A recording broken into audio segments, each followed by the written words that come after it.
Assalamualaikum warahmatullahi wabarakatuh. Salam sejahtera, salam persahabatan saya sampaikan dari saya Ahmad Aska Al-Zaini. Di video kali ini saya akan membacakan sebuah status dari media sosial Cicit dari Saikhuna Khalil Bengkalan, yaitu beliau Lora Ismail. Beliau menulis yaitu tentang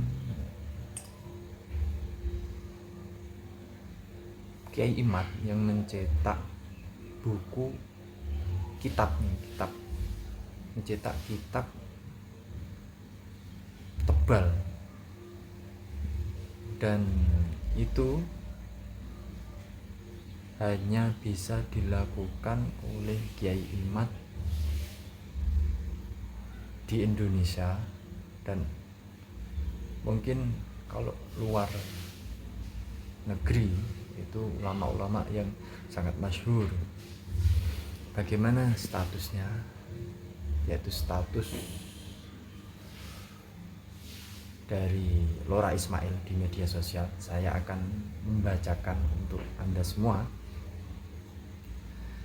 Kalaupun nanti tidak akan saya baca semua karena ini tulisannya sangat banyak, mungkin kalau Anda berkenan boleh lihat di deskripsi video. Bismillahirrahmanirrahim. Kiai Imaduddin Usman Al-Bantani menulis kitab pemikiran NU tapi isinya kopas dari situs-situs Wahabi, sebuah catatan seorang pembaca. Lah, ini yang pembacanya itu Lora Ismail, guys, bukan saya. Ya, saya belum baca.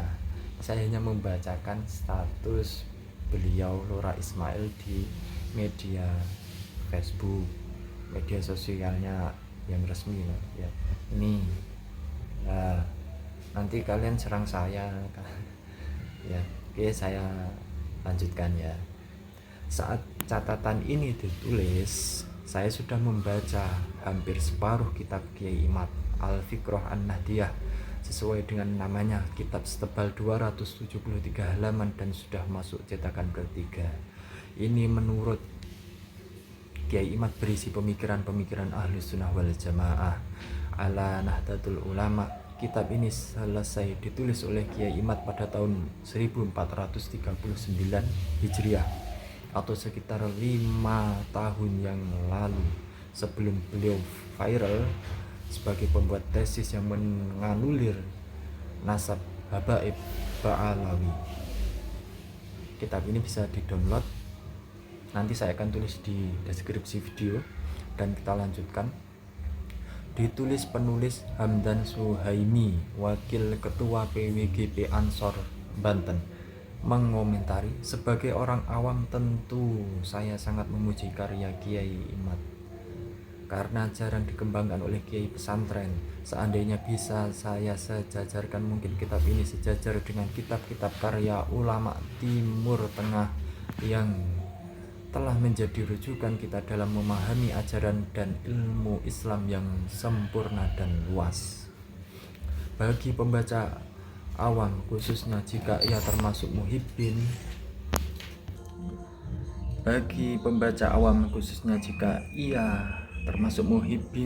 Kiai Imad, kitab ini memang akan terlihat sangat keren dan mengagumkan. Bayangkan seorang ulama Nusantara dari Kresek, Banten, menulis kitab setebal 273 halaman dengan bahasa Arab yang sangat lugas dan ilmiah. Para pembaca pasti akan berdecak kagum, kok ada ya kiai sealim itu, gak kalah sama ulama-ulama di Arab sana.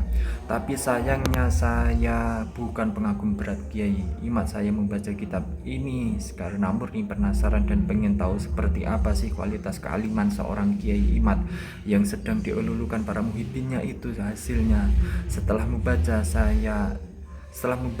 sampai halaman 126, saya menemukan suatu fakta yang sangat membanggakan,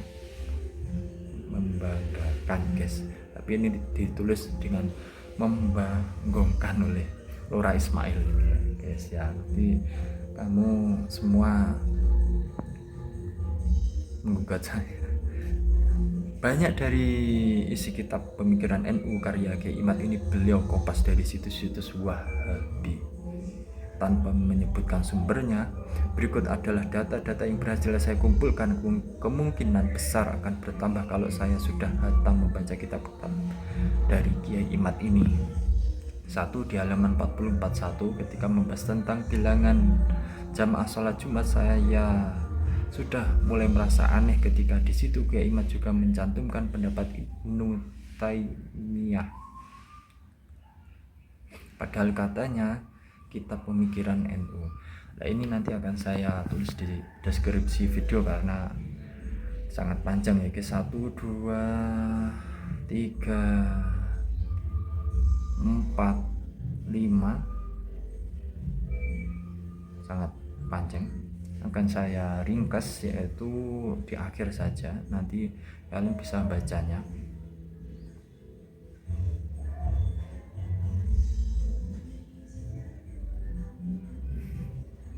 Ini saya ringkas ini ya. Ingin rasanya saya sampaikan kepada beliau bahwa menukil sebuah maklumat tanpa mencantumkan sumber rujukannya itu adalah sebuah pengkhianatan dan penipuan ilmiah. Imam Nawawi dalam kitab Majmu'nya bahkan mengatakan termasuk bagian dari nasihat adalah menisbatkan suatu faedah ilmu pada pengucapnya. Barang siapa yang melakukan itu maka ilmu dan keadaannya akan barokah. Akan tetapi barang siapa yang menukil sebuah kalam dan membuat orang lain mengira itu adalah ucapannya, maka ilmunya tidak akan bermanfaat dan keadaannya tidak akan barokah. Karena itu para ahli ilmu sejak dulu selalu menisbatkan suatu faedah kepada pengucapnya. Dulu para ulama-ulama NU berjuang keras untuk menjauhkan masyarakat dari pemikiran-pemikiran Wahabi.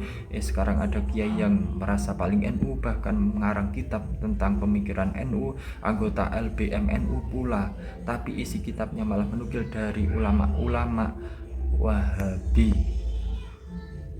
Ini masih sangat panjang. Dan yang terakhir ini ya, mari rapatkan barisan dan sama-sama jaga NU kita seperti apa yang pernah didhawuhkan oleh Syekhina Maimun Zubair. Mas yo opo NU kuwi tinggalane para wali yo wajib dijogo. Bagaimanapun juga NU itu adalah peninggalan para wali, ya wajib dijaga. Sekali lagi untuk seterusnya dan untuk sekalian kalinya kita memang tidak harus berpikiran sama, tapi mari kita sama-sama berpikir. Ismail Amin Khalil.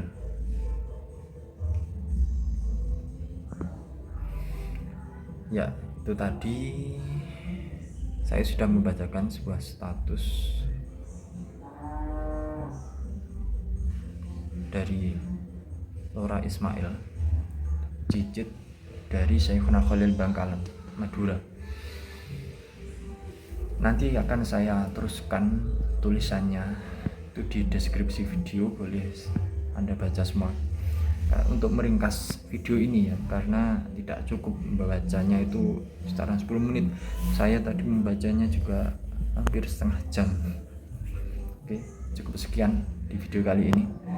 Tolong komentar dengan bijak tanpa menjelekkan satu dan yang lain, apalagi para ulama, para habaib, para kiai.